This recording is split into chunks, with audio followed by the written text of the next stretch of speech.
Este 14 de febrero, Guadalajara cumple 481 años de su fundación y aquí te contamos algunos de los aspectos que dan identidad a las y los tapatíos y te hablamos de los principales mitos en torno a la historia de la ciudad. Para revisar estos aspectos, fuimos a platicar con uno de los historiadores más relevantes del estado, José María Muriá, quien nos habló de los túneles entre los templos más antiguos de la zona centro y el barrio de Analco, túneles cuyo mito de que se conectan entre sí ha sido descartado y solo eran usados para distancias menores a los 20 metros y no para trasladarse de una zona a otra.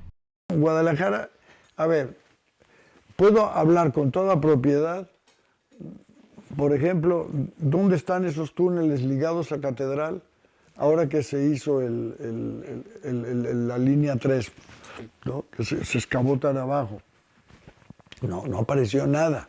El historiador compartió el origen de esa histórica separación clasista que divide a Guadalajara en la calzada, antes el río San Juan de Dios, que en la década de los 40, cuando empieza a crecer la ciudad y a consolidarse los barrios en el oriente, pasa de ser una división natural a una más simbólica, que separa la zona de viviendas de la clase trabajadora y las casas de poblaciones adineradas en los alrededores del centro de la ciudad. El crecimiento normal de Guadalajara, la primera obra, aparte del convento de Analco, que se hizo con la intención de hacerlo fuera. La primera obra, digamos, importante, que está ya, digamos, ligada a la ciudad de Guadalajara, es lo que hoy se llama el Hospicio Cabañas, que se hace a principios del siglo XIX. Estamos hablando de un tiempo mucho más. Y a partir de entonces, sí, empieza a construirse habitaciones, a forjarse barrios habitacionales, que luego se suman a diferentes pueblos, ¿no? Por ejemplo, un buen día pues nos damos cuenta de que San Andrés o Villa Mariano Escobedo, creo que le llaman también, se había ya integrado a Guadalajara. ¿Por qué? Porque ya se había poblado toda esa zona que mediaba o que media entre el río y San Andrés. Pero la idea de que el río divide Guadalajara también es un tema del principios del siglo XIX. Y como no se puede hablar de Guadalajara sin recordar el paladar, también hablamos de las tortas ahogadas, un elemento que da identidad a la ciudad y que también llegó junto con el crecimiento de esta, cuando en la década de los 40 se comienzan a instalar cantinas del otro lado del río, hacia el oriente, y los bebedores tenían que bajar el efecto de los tragos, y ahí llega el güero, un señor con un modesto puesto ambulante que inicia el ofrecimiento de este popular platillo.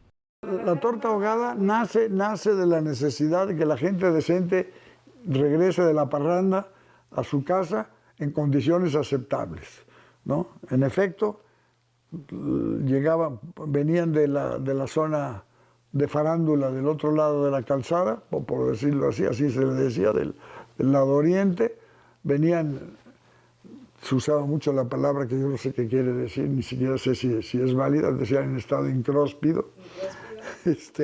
Y estaba el güero en el punto clave por donde se cruzaba la calzada. La calle se llamaba Catalán entonces, en honor de aquel guerrerense independentista mexicano. Se llamaba la calle Catalán, y al rematar la calle Catalán en 16 de septiembre, ahí se estaba instalado un señor que había trabajado en la Alemana, que estaba a la vuelta, que tenía un miserable y chiquitito lugar en donde daba unas tortas. Yo siempre dije que eran malísimas, porque frente a esa torta capitalina que tiene de todo allá adentro, cada torta de esas en telera grande es un banquete, la torta ahogada era un pedazo de carne encima de un pedazo de pan sumergida en una salsa que picaba como los peores pecados de este mundo, ¿no?